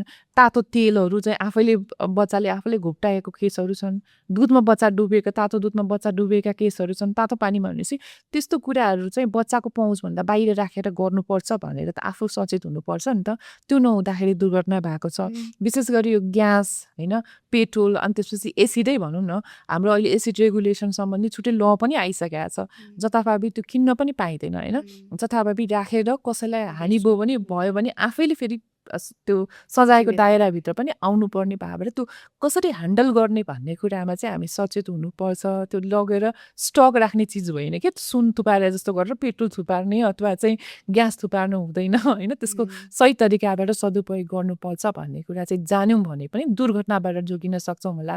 अर्को चाहिँ जाडो महिनामा विशेष गरी हिटर ताप्दाखेरि ढोका झाल बन्द गरेर राख्दाखेरि निसासी र चाहिँ ज्यान गएको कुरा छ। सँगसँगै के भन्दा तराईको क्षेत्रमा शीतलहरहरू चल्छ होइन, शीतलहर हुँदाखेरि काठमाडौँमा बस्ने मान्छेले जस्तो जाडो गर्मी हामीलाई त युज टु भएर हाम्रो कपडाहरूको व्यवस्थापन पनि त्यही हिसाबले छ। तर तराईमा त्यो नहुने, धेरै गर्मी हुने ठाउँ कारणले गर्दा त्यसरी लुगाहरू पनि स्टक नराखेको कारणले जाडो हुन्छ, भुस बाल्नुपर्ने त्यो बाध्यता छ कि। त्यस्तो ठाउँमा राज्यले पनि के भन्दा जाडो शीतलहरलाई कसरी नियन्त्रण गर्ने, उनीहरूको चाहिँ विपन्न मान्छेलाई कसरी सुरक्षित गर्ने भन्ने छुट्टै योजना, जाडोको बेलामा अहिले फेरि तातोको बेलामा त्यस्तै खालको समस्या आउने भएर यो क्लाइमेट चेन्जसँग नै सम्बन्धित विषय भएर छुट्टै किसिमबाट यसलाई चाहिँ योजना बनाएर त्यो सम्बोधन गर्नुपर्ने अवस्था छ भने जाडोमा आगो ताप्दाखेरि चाहिँ विशेष ध्यान दिनु पर्यो, सुत्केरीहरूले ध्यान दिनु पर्यो। हिटरमाथि चाहिँ कपडाले छोपेर बच्चाको त्यो कपडाहरू सुकाइरहेको हुन्छ, त्यो सुक्दैन, चिसो पानी पर्यो भने कपडा हुँदैन भनेर। अनि त्यस्तो सामान्य नेग्लिजेन्सको कारणले गर्दाखेरि पनि ठुल्ठुलो दुर्घटनाहरू भइरहेको कारणले गर्दाखेरि यस्ता कुराहरूमा चाहिँ सचेत हुनुभयो भने पनि दुर्घटनालाई धेरै हदसम्म हामीले रोक्न सक्छौँ होला। अनि केही गरी आगो लागिहाल्यो, समस्या परिहाल्यो भने पनि घिउकुमारी, माटो, गोबर यस्तो कुराहरू चाहिँ दल्ने गरेको कारण त्यस्तो दल्नु हुँदैन। बरु पानी खनाउने, पानीमा चाहिँ निरन्तर रूपमा पानीको प्रयोग भयो भने बरु त्यो घाउ चाहिँ कम क्षति हुन्छ, अथवा त्यो बढ्न पाउँदैन, इन्फेक्सन हुन पाउँदैन र तत्काल उपचार गर्ने ठाउँमा जानुभयो भने के गरी दुर्घटना भइसकेपछि पनि त्यो क्षतिलाई चाहिँ न्यूनीकरण गर्न चाहिँ सक्छ भन्ने कुरा चाहिँ मलाई थाहा जानकारी भयो अनुसार, म यसमा एक्सपर्ट चाहिँ होइन होइन, तर मैले बुझेको अनुसन्धानबाट चाहिँ यो कुरा चाहिँ थाहा पाएको छु। हुन्छ म्याम, आजको लागि यो थ्याङ्क यू सो मच। हामीले लामो छलफल गऱ्यौँ होइन। अब यो जलनको विषय चाहिँ आज एक दिन वा एउटा श्रृङ्खला मात्रै छलफल गरेर पुग्दैन हामीलाई, हामी निरन्तर रूपमा छलफल गर्छौँ र आगामी अङ्कहरूमा पनि फेरि यहाँको आवश्यकता पऱ्यो भने फेरि हामी कनेक्ट हुन्छौँ, फरक फरक तरिकाले छलफल गर्छौँ। आज चाहिँ यो महत्त्वपूर्ण समय अनि जानकारीको लागि थ्याङ्क यू सो मच। हस्, धेरै धेरै धन्यवाद। मेरो पनि केही कुरा राख्ने मौका दिनुभयो, त्यसको लागि धन्यवाद। आगामी एपिसोड पनि एकदम राम्रो हुँदै जाओस्। तपाईँलाई शुभकामना तपाईँको कार्यक्रमको लागि। धन्यवाद। Thank you so much. हस्, आजको कार्यक्रम यो हेरिदिनु भयो पुरै समय, तपाईँलाई थ्याङ्क यू सो मच। र तपाईँ बिबिएस नेपालको सामाजिक सञ्जाल पेजहरूमा पनि जोडिन सक्नुहुन्छ हामीसँग। हाम्रो फेसबुक पेज छ बिबिएस नेपालको, त्यसै गरी हामी सामाजिक सञ्जाल एक्समा पनि उपलब्ध छौँ हामी, जसलाई पहिला ट्विटर भन्थ्यौँ। त्यसै गरी हामी इन्स्टाग्राम, त्यसै गरी टिकटकमा पनि तपाईँ जोडिन सक्नुहुन्छ। जलनलाई चाहिँ हामी गुम्साएर नराखौँ, प्रभावित भएर हामी चुप लागेर नबसौँ र यस्ता दुर्घटना वा चाहिँ घटनाहरू हुन नदिउँ, सचेत बनौँ। Thank you so much.